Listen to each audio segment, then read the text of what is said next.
Assalamu alaikum wa rahmatullahi wa barakatuh. Al-Qabid, the constrictor, the withholder. He is the one who constricts sustenance, our lives, and our hearts.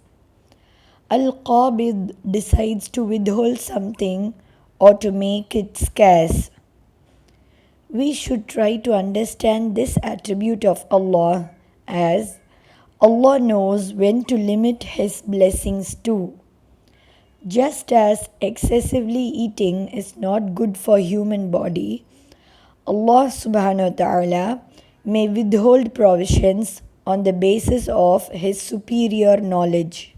In Al-Quran, Allah says, Surah Ash Shuraa, chapter 42, verse 27, أعوذ بالله من الشيطان الرجيم ولو بسط الله الرزق لعباده لبغوا في الأرض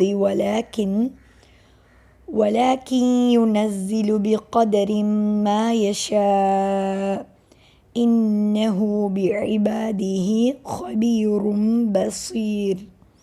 And if Allah had extended excessively provision for His servants, they would have committed tyranny throughout the earth, but He sends it down in an amount which He wills.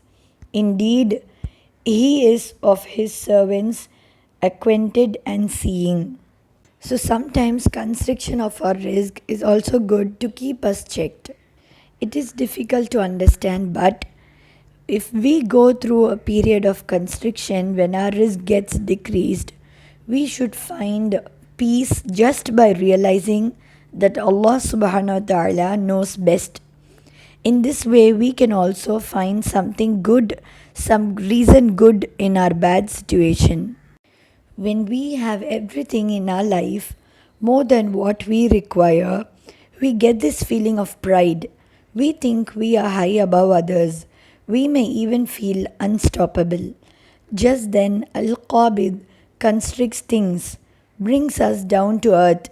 We are humbled and makes us feel that we are just a helpless creation and Allah is our Rabb.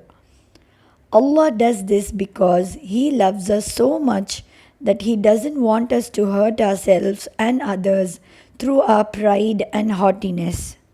But if we already know about Allah as Al-Qabid and realize that our rizq is being reduced, then we would see this period of our life is to be a test.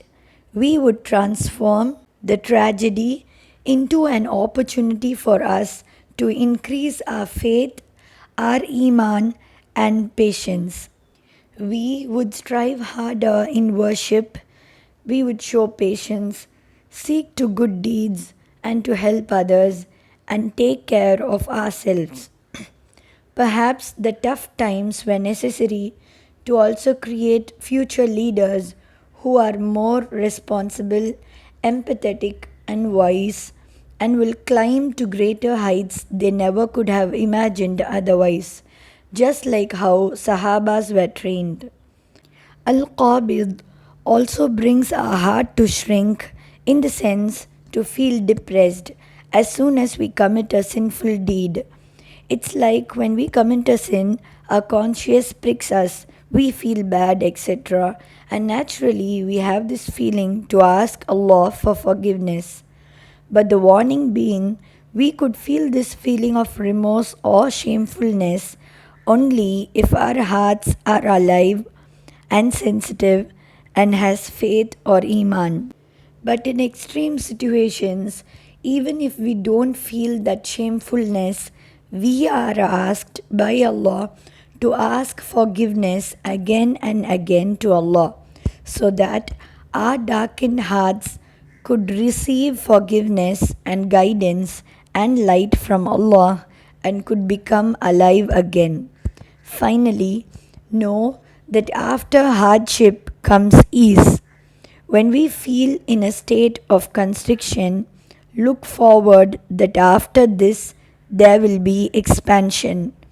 When we truly understand this attribute, Al-Qabid of Allah Azza wa Jal, we would stand strong when the storm of hardship attacks us. We would never ever lose hope because we know for sure that Allah is there with us and He knows the best for us. Al-Qabid, the constrictor. Assalamu alaikum wa rahmatullahi wa barakatuh.